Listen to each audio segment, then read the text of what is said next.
Welcome to Cozy Dreams, where we listen, we relax, and we get sleepy. I'm your host, Brian, and tonight we embark on a journey through the mist-shrouded realms of Middle-earth, where we'll hear ancient tales of valor, enchantment, and the unbreakable bonds of fellowship that have captured the hearts and minds for generations. But for now, let's get cozy and let us step beyond the veil into a world where the extraordinary is commonplace, where heroes rise from humble beginnings to shape the course of history.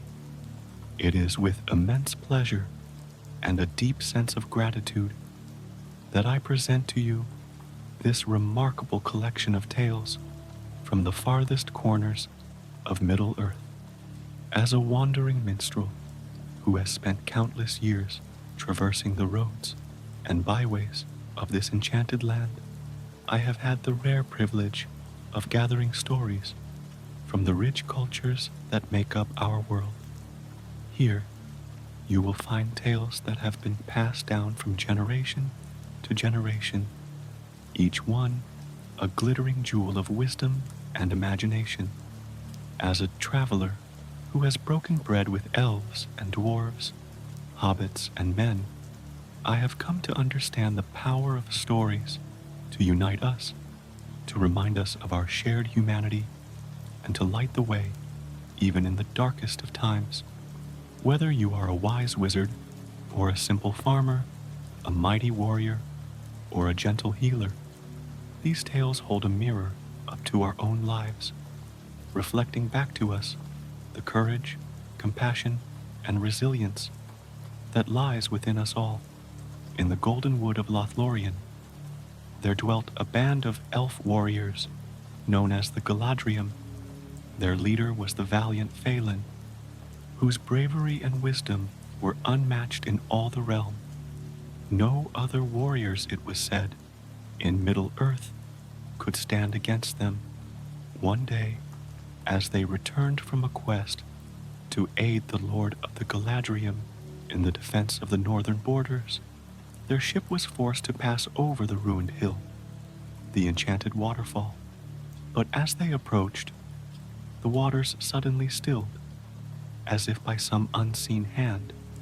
No wind blew through the trees, and the surface of the river and the waterfall became smooth as a mirror, without the faintest ripple to mar its perfection.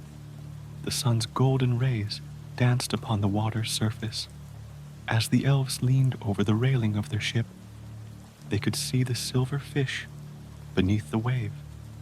They darted to and fro in the crystal-clear depths. As they gazed about in wonder, marveling at the sudden stillness that their ship had befallen, a strange and wondrous thing occurred. The hidden realm of the Nandor, the elves who dwelt behind the waterfall, was revealed to them. Through the crystal-clear river, they could see the Nandorian lands, as if through a pane of the purest glass. It was a beautiful realm of lush green forests, shimmering flowers, and cascading silver waterfalls.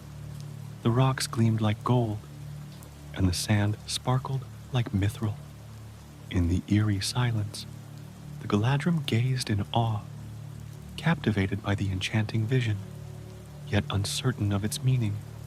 Suddenly, one of the warriors called out softly, pointing to a boat that seemed to rise from the depths of the Nandorian realm, gliding towards them with an ethereal grace. The vessel was rowed by an elf maiden of surpassing beauty, her delicate hands guiding the oars with such skill that not a single ripple disturbed the mirror-like surface of the water. As the boat approached, it came alongside the Galadrim ship, and the lovely maiden stepped aboard. Upon closer inspection, the Galadrim could see a deep sadness etched upon her fair features, a sorrow that seemed to emanate from her very soul. "Greetings, warriors of the Galadrim," she said, her voice as sweet as honey. Thelin, their leader, rose up from his seat and approached the maiden, bowing in reverence, for he sensed that she was no ordinary elf, but one who possessed great power and wisdom. "You are most welcome, fair lady," he said. "Please, tell us your name, and whence you come. What brings you to the Galadrim of Lothlorien?" "I thank you, noble Thelin," she replied, a faint smile gracing her lips. "I am Nerys, daughter of the king of the Nandor.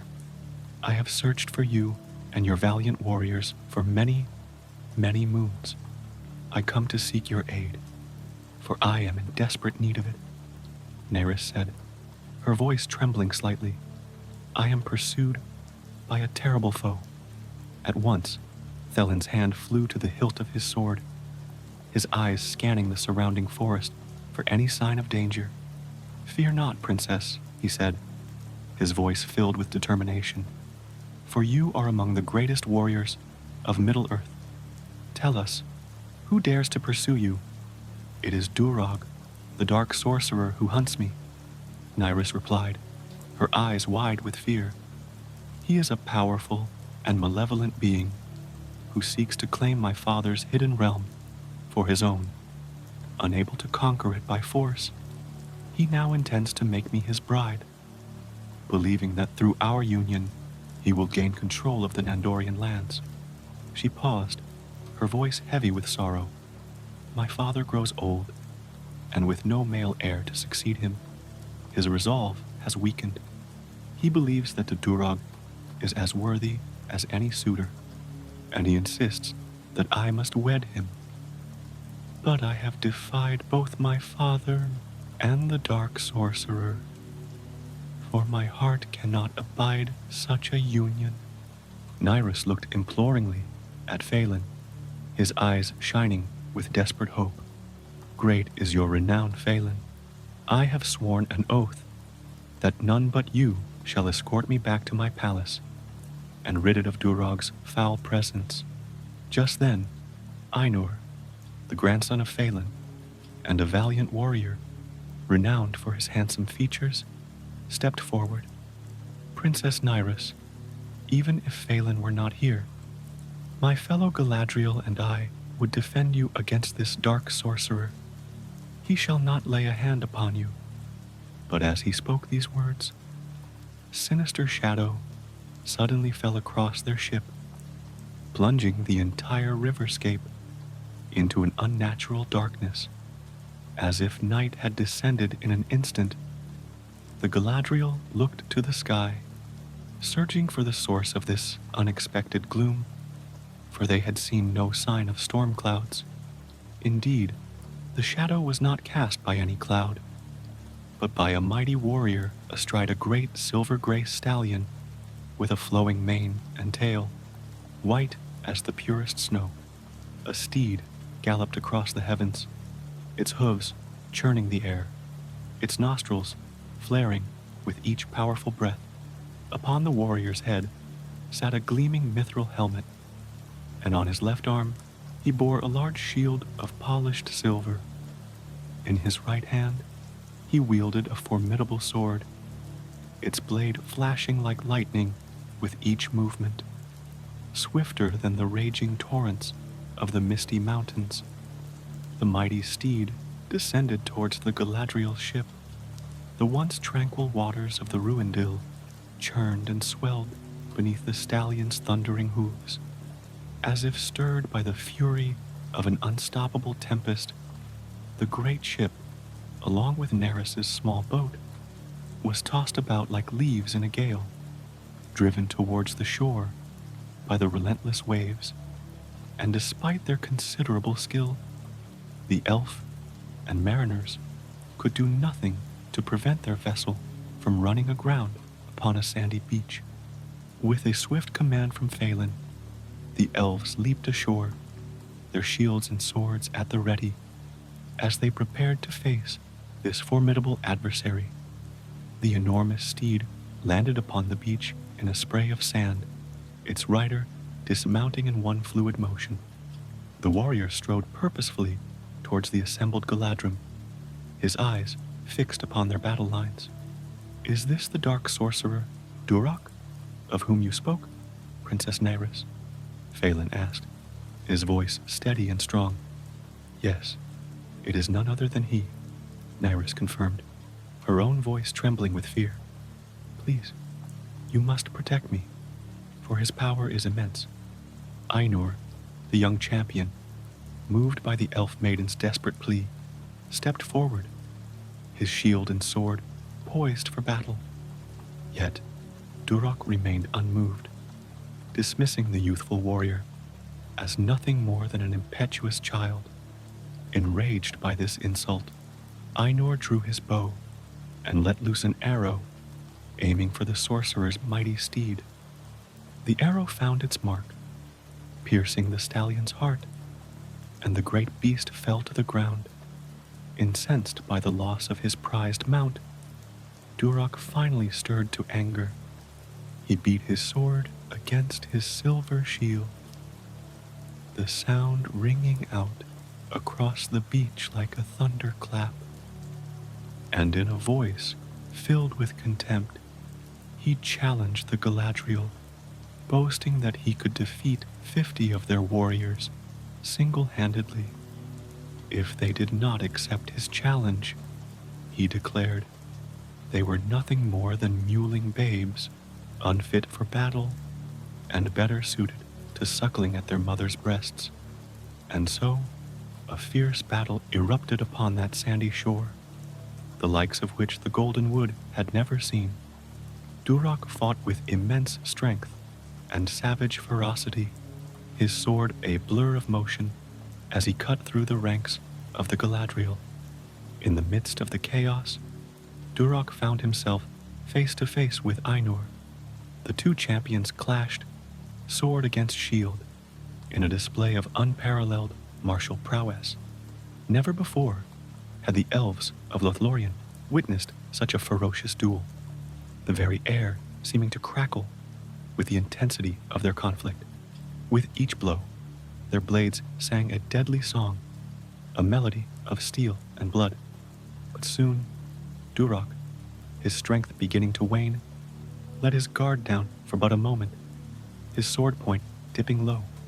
Seizing the opportunity, Ainur lunged forward, his blade finding its mark in the dark sorcerer's heart. With a final anguished cry, Durak fell, his body crumpling to the sand. No mightier foe had ever been vanquished by the Galadriel, and as the dark sorcerer breathed his last breath, a profound silence descended upon the shore. The whispering waters of the Ruindil grew still, and the wind itself seemed to hold its breath in reverence. Princess Nyris turned to the elves, her eyes shining with gratitude, and she thanked each warrior in turn. "At last, I can return to my homeland, behind the waterfall," she said. "Thanks to your courage and skill, I need fear Durak's evil no more. But before I depart, I must ask one more thing of you. If ever I should require your aid again, swear to me that you will come swiftly and without hesitation." Each of the Galadriel readily agreed, pledging their unwavering support to the elf maiden. And it is said, a year and one day passed by, and once again the Galadriel found themselves crossing the enchanted waterfall. And as they sailed, they spied a small boat approaching, rowed by a solitary figure. Ainur, shading his eyes against the sun, called out, "Could it be Princess Nyris?" His heart leapt at the thought, for he still longed to prove his valor to the beautiful maiden. But Valen, his keen eyes fixed upon the approaching vessel, shook his head. "Nay, it is but a young man who rows the boat." As this boat drew alongside their ship, the young man hailed Valen without climbing aboard. "Who are you?" Valen demanded, peering down at the strange elf. "I am a messenger from the realm of the Nandor, the elves who dwell behind the waterfall," the youth replied, his voice heavy with sorrow. And what message do you bring? Valen asked. The elf looked up. Princess Neris, my lady, lies dying. A wave of grief swept through the Galadriel as they heard this tragic news, and they began to sing a lament, their voices rising in a haunting chorus of sorrow. But Valen, raising his hand for silence, turned to the messenger. "This is grave tidings indeed," he said, his brow furrowed with concern. "Is her illness so severe?" "Yes, she is near death," the young man confirmed. "She bade me to remind you of your promise to aid her in times of need." Valen nodded solemnly. "If there is anything we can do to help, then it shall be done. Among your number, there is a great healer of great renown," the messenger said. "His name is Alwyn. Princess Neris begs that Alwyn accompany me to her bedside, so that he might use his skills to restore her health." Now, Alwyn was indeed the most gifted healer of the Galadriel, his knowledge of herbs and remedies surpassing that of all others. Without hesitation, Alwyn stepped forward, ready to embark upon the messenger's boat, and as they sped towards the hidden entrance, behind the waterfall, they passed a small island covered in a vibrant array of mosses. Recognizing these as valuable healing herbs, Alwyn reached out from the boat, gathering handfuls of the precious plants. Among these mosses, he found patches of Lorien lace, a deep red variety of moss known for its potent medicinal properties. Carefully, he harvested the moss, collecting it from 3 different locations to ensure a bountiful supply. The messenger then guided Alwyn through the enchanted waterfall, finally arriving at the Nandorian Palace, a magnificent structure of shimmering gold. Inside, the corridors were filled with courtiers, their faces etched with sorrow as they mourned the impending loss of their beloved princess. The Nandorian king and queen, their eyes heavy with grief, greeted Alwyn, the queen taking him by the hand and leading him to nearest his bedside without a word. As Alwyn entered the bedchamber, he beheld the princess lying still as death upon her bed, her eyes closed, her skin as pale as the moon. Kneeling beside her, the healer placed a gentle hand upon her brow, the power of his touch causing her eyelids to flutter open. Recognizing him as one of the Galadriel, Eris smiled, though her expression was tinged with sorrow.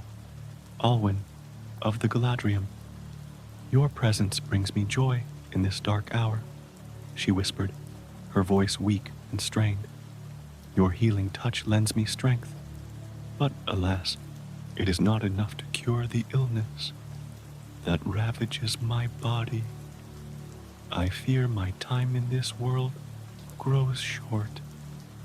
Alwyn, his eyes filled with compassion, replied, "Fear not, Princess Neris, for I know the nature of your affliction. The moment my hand touched your brow, the truth was revealed to me. I have brought with me 3 portions of Lorien lace, a potent remedy that, when I mix it with 3 drops of enchanted water, will surely restore you to health." But Neris, her face filled with sorrow, shook her head. "Alas, dear Alwyn, I am bound by a sacred prohibition that forbids me from drinking any enchanted liquid, save from the chalice of eternity, a treasured relic now belonging to the king of the Forgotten City. Without this chalice, Alwyn, I'm afraid I cannot partake of your healing potion, no matter how powerful it may be." Alwyn had heard rumors of this chalice before. It was said only in the hands of a healer did this cup have any power. Neris continued, "Yet it is said that none who venture to the Forgotten City have ever succeeded in obtaining the chalice from its king. He will not part with it. I am resigned to my fate, but I thank you for your efforts." But Alwyn, his determination unwavering, rose to his feet. "Princess Neris, I swear to you that no power in this world or beyond shall prevent me from securing the chalice of eternity and using it to restore your health. Tell me, where might I find this forgotten city so that I may embark upon this quest without delay?" Neris, a faint smile upon her lips, replied, "The forgotten city lies not far from here. Journey to the west, and when you come upon a great river of shimmering silver, you will find the city on the opposite bank. But I must warn you, crossing that river is an impossible feat, one that has thwarted even the bravest of heroes."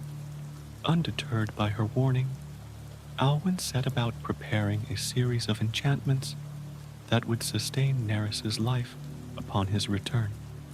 The Nandorian king, though anxious at the thought of the healer's departure, wished him a safe journey and a swift return.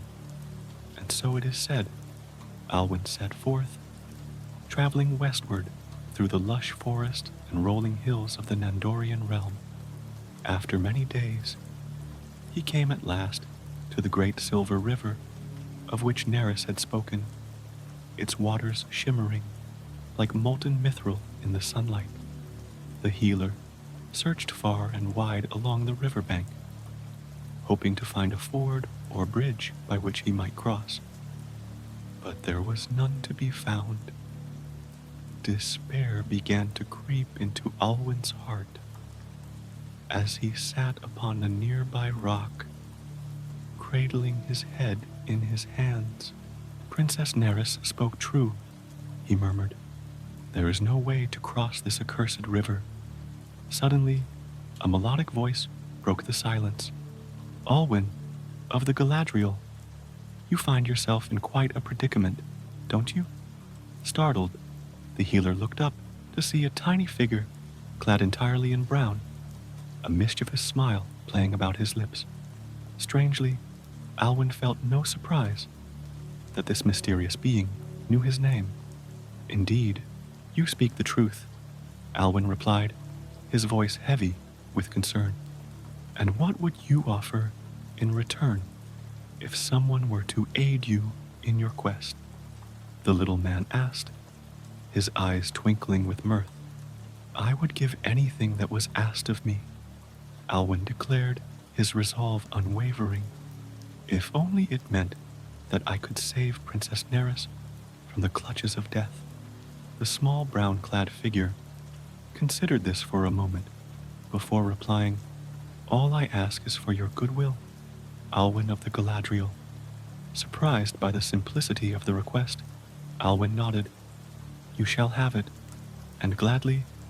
So with a smile, the little man said, "Then I shall bear you across this river so that you may continue your quest." Alwyn looked at the little man with a wry smile, noting that he stood no taller than a hobbit, while Alwyn himself was easily a head taller than most of his fellow elves. "With all due respect, my little friend, I fear you may be too small to carry me across this great river," Alwyn said, his voice tinged with doubt. But the mysterious figure simply chuckled to himself and beckoned for Alwyn to climb upon his back. To the healer's amazement, he found the little man's shoulders to be broad and sturdy, easily accommodating his larger frame with swift, sure steps. The brown figure began to walk across the surface of the river, as if it were solid ground, the water neither rippling nor yielding beneath his feet. And as they crossed the shimmering expanse, Alwyn's eyes were drawn to a strange island at the center of the river.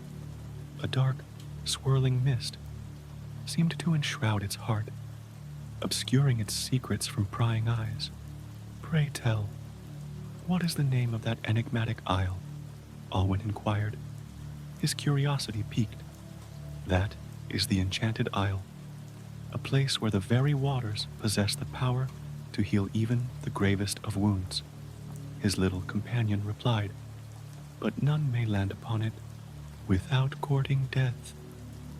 Just as he finished speaking, they had reached the far bank of the river. The little man gently set Alwyn down upon the lush grass and gestured to the land that stretched out before them. Behold, Alwyn of the Galadriel, the forgotten city, lies just beyond these rolling hills. Alwyn, his heart filled with gratitude, turned to this mysterious benefactor. It seems unjust that you have aided me so greatly, yet ask for no reward in return. The little man smiled, his eyes twinkling with mirth. Huh? But I did request a reward, did I not? Your goodwill is all that I desire. Nodding in understanding, Alwyn said, You know, then, that I seek the chalice of eternity, so that I might heal Princess Nyros. Indeed I do, the figure replied.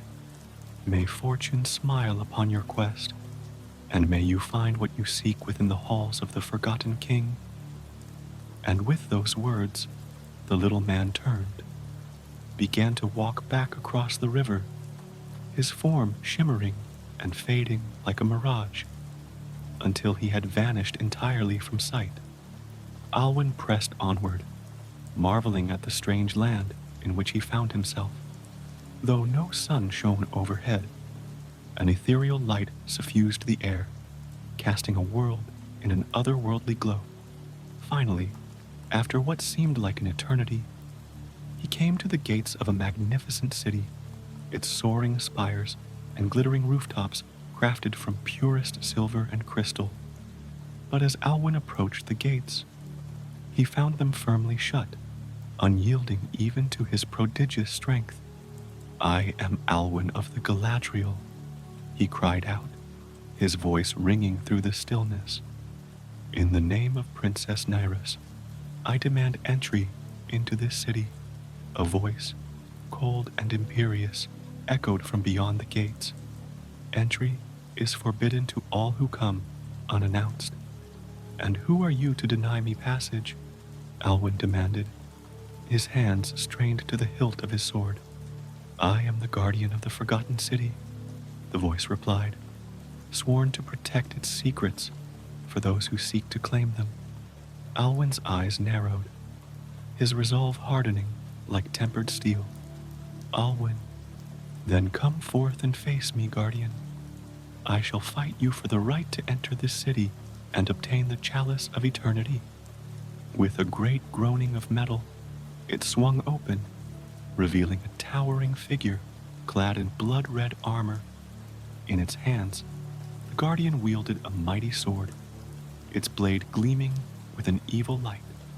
Though Alwyn was first and foremost a healer, his prowess in battle was not to be underestimated. As one of the Galadriel, he had trained long and hard in the arts of war, and his own blade sang as it clashed against the Guardian's. Sparks flew as the two warriors traded blows, their deadly dance carrying them back and forth across the threshold of the city.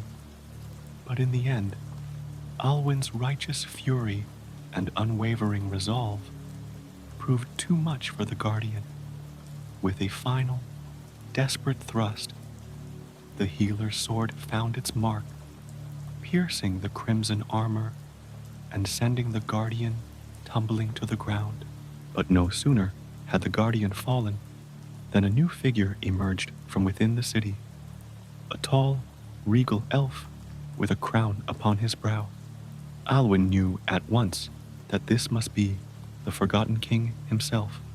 Who dares to spill blood before the gates of my city? The king demanded, his voice as cold as the winter wind. Alwyn, his blade still stained with the Guardian's blood, bowed his head. I am Alwyn of the Galadriel, and I have come to seek the chalice of eternity, so that I might heal Princess Nyros of the Nandor, who lies close to death. The Forgotten King, regarded Alwyn with a piercing gaze, as if weighing the truth of his words. At last he nodded. Your reputation precedes you, Alwyn. I have heard tell of your great skill in the healing arts. But tell me, why should I grant you the chalice of eternity, the greatest treasure of my kingdom? Alwyn's mind raced, searching for a way to convince the king of the righteousness of his quest. Suddenly, a thought occurred to him, a daring gambit that might just succeed. Surely, such a king must value the lives of his subjects above all else, said Alwyn. Grant me the chalice, and I shall first use its power to restore your fallen guardian to life. In doing so, I will prove the purity of my intentions and the depth of my healing skills. For you must know well that this chalice is said to only work in the hands of a powerful healer. What say you, great king of the forgotten city? The forgotten king was silent for a long moment, his eyes never leaving Alwyn's face. Then, slowly, a smile spread across his ageless features. You speak with a silver tongue, Alwyn of the Galadrim. Very well, I shall grant you the use of the chalice of eternity, along with the enchanted water within it. But be warned, the guardian's life hangs in the balance. If you cannot restore him, your own life shall be forfeit. And, with the wave of his hand, the king summoned a pair of servants who bore forth the chalice of eternity on a cushion of black velvet. Alwyn's heart raced as he took the chalice in his hands, marveling at its perfect beauty and the way the light seemed to dance across its surface. Kneeling beside the fallen guardian, Alwyn carefully tipped the chalice, allowing the enchanted water to fall upon the warrior's lips. For a moment, nothing happened, and then, slowly, the guardian's eyes fluttered open, and he drew a deep, shuddering breath. As Alwyn watched in amazement, the guardian's wounds began to close, the flesh knitting itself back together until not even a scar remained. The forgotten king nodded in approval, his eyes glinting with grudging respect. You have proven your worth. Take the chalice of eternity with my blessing and use it to heal your princess. But as Alwyn turned to leave, the king's voice stopped him in his tracks. Beware, young healer. The chalice's power is not infinite. In healing the guardian, you have used the last of its enchanted water. Without the waters of the enchanted isle to replenish it, the chalice is now no more than a pretty ornament. Soon, Alwyn found himself back on the bank of the Silver River, his face etched with worry. Alas, I shall have to return to Nandor in shame, Alwyn lamented. And even if I manage to cross this river, the chalice is of little use without the sacred water. Suddenly, the musical voice of the little man in brown interrupted his thoughts. You find yourself in quite a predicament. Once again, Alwyn of the Galadrium. Alwyn looked up to see the small figure regarding him, with a tilted head and a wry smile. Indeed, my friend, you speak the truth, Alwyn admitted. But tell me, the little man pressed, did you succeed in obtaining the chalice of eternity? Yes, Alwyn replied. The sacred water is gone, and now I am stranded on this side of the river. I have failed twice over. The little man's eyes twinkled. Failed once, perhaps, but not always lost. I can carry you back across the river, as I did before. Then please do so, Alwyn replied. But what would you ask me of in return?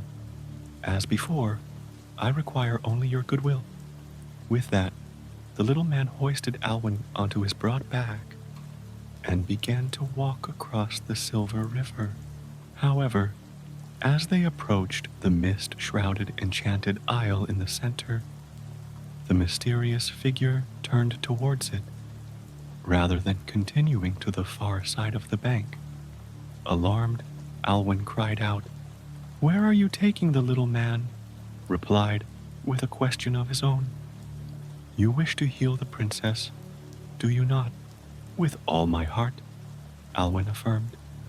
"Then you must fill the chalice with drops from the sacred spring on the enchanted isle. Did I not tell you this before?"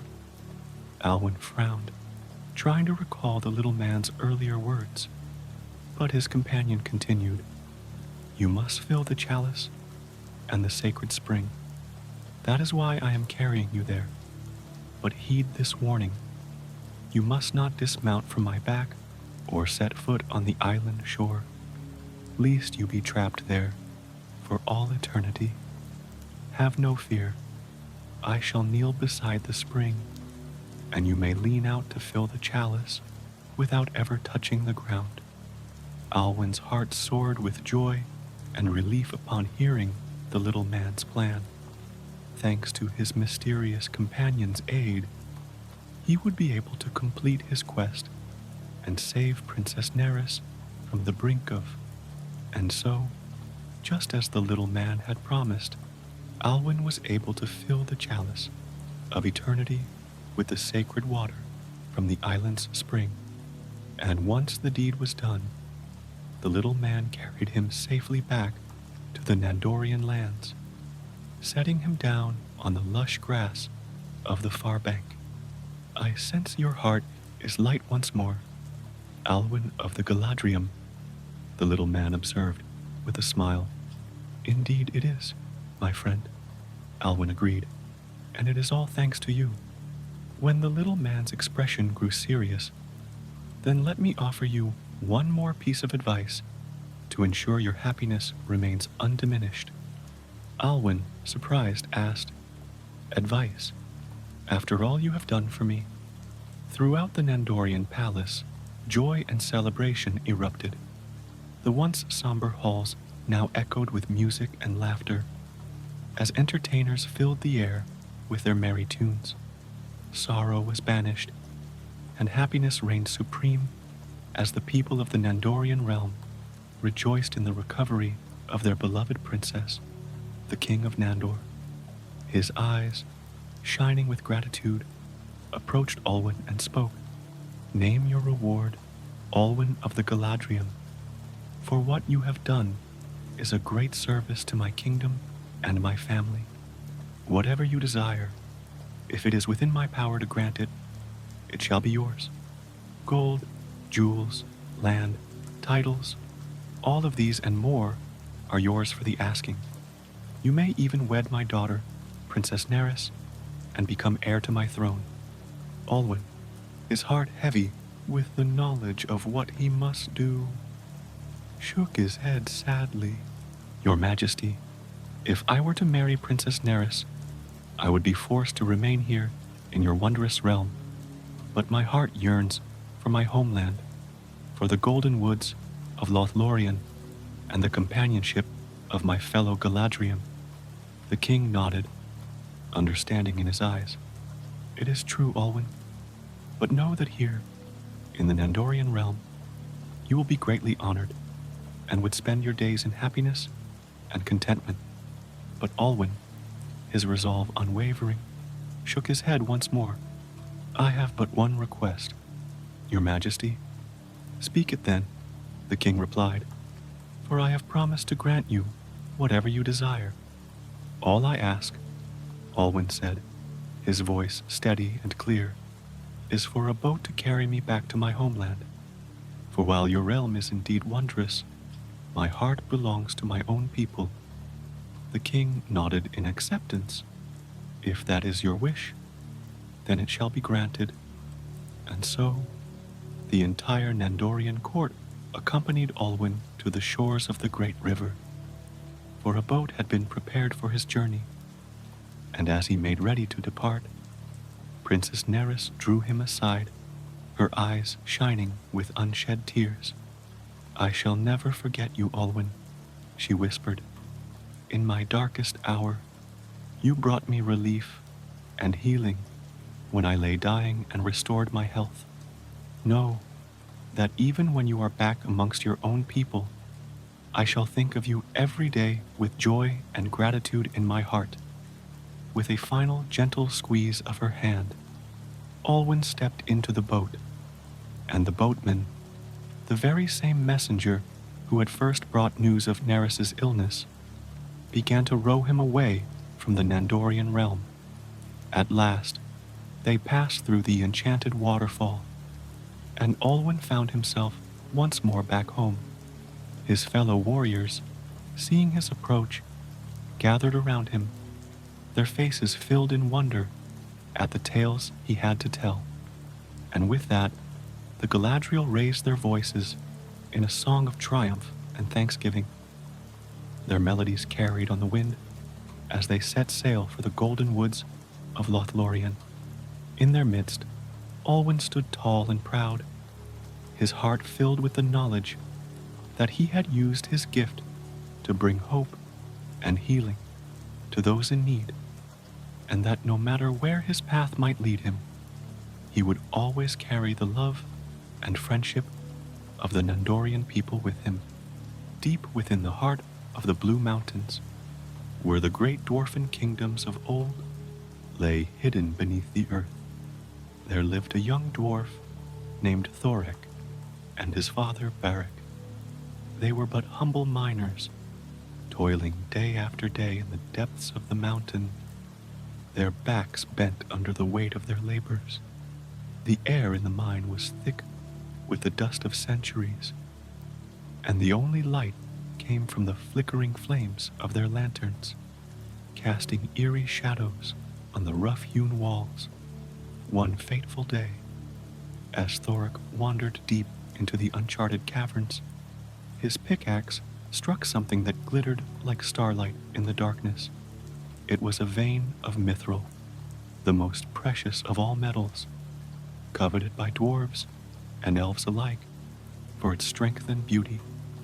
The mithril shimmered in the dim light, its delicate strands woven through the stone like threads of pure silver.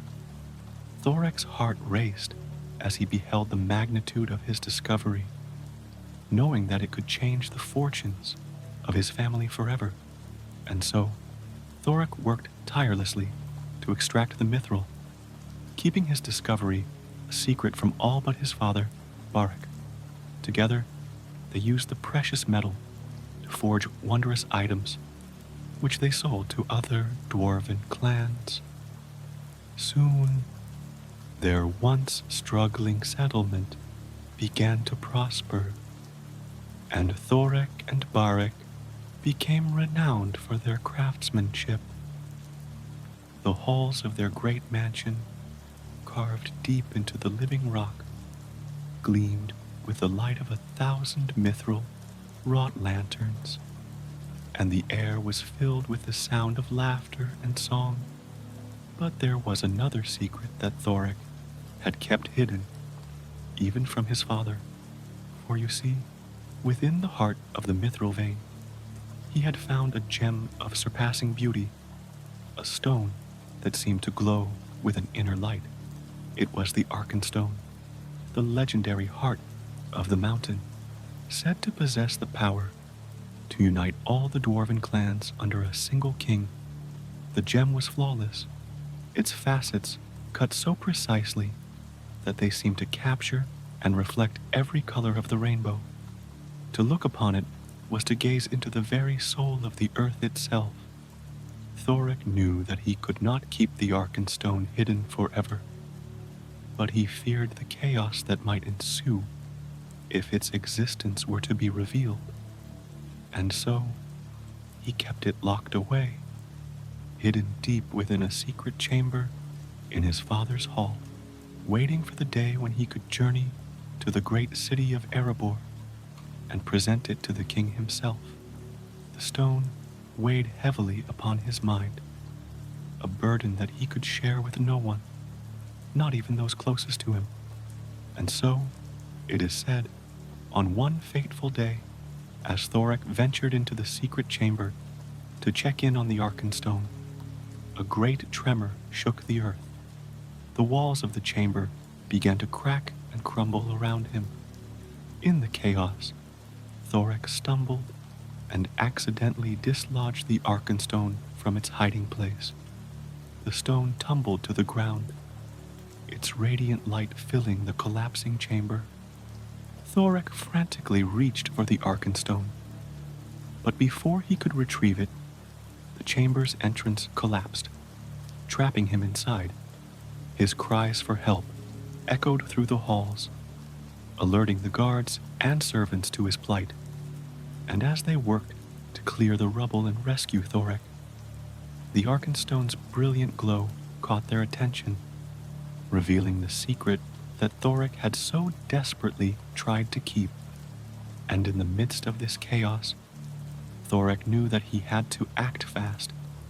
Seizing the Arkenstone, he thrust it into his mouth, intending to swallow it and keep it safe until this madness had passed.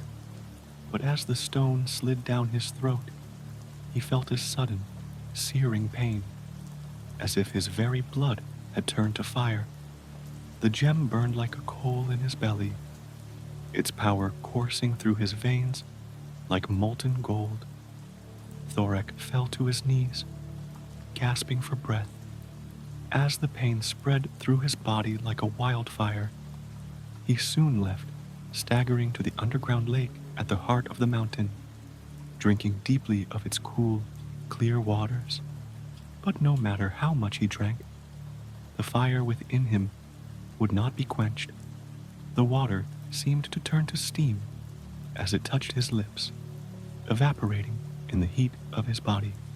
As he knelt there, trembling and alone, Thorek felt a strange sensation come over him.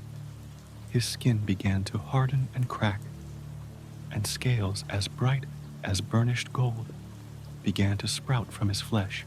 Horns curled from his brow, and his eyes glowed with a fierce, reptilian light. His body twisted and contorted, growing larger and more powerful with each passing moment, until he was no longer a dwarf, but something else entirely. With a roar that shook the very foundations of the mountain, Thorek rose up from the shore of the lake. His form twisted and changed beyond all recognition. There once had stood a proud dwarf. Now there loomed a great and terrible dragon, its scales gleaming in the darkness like the Arkenstone itself. The beast's eyes glowed with a malevolent fire, and its breath was hot enough to melt stone. Barik, hearing the commotion, rushed to the lake, only to find his son transformed into a creature from a nightmare. His tears streaming down his face, he called out to Thorek, begging him to remember who he was, to fight against the curse that had taken hold of him. But his words were lost in the roar of the dragon's fury, drowned out by the sound of crumbling stone and rushing water. Thorek, consumed by the power of the Arkenstone, could no longer hear his father's pleas. With a final anguished roar, he turned and plunged into the depths of the lake, disappearing behind the surface like a glittering fish. The water churned and boiled in his wake, as if the very mountain itself were trying to expel the beast from its depths. From that day forward, the dwarves of the Blue Mountains spoke of Thorek's fate in hushed whispers, a cautionary tale of the dangers of greed and the power of ancient relics.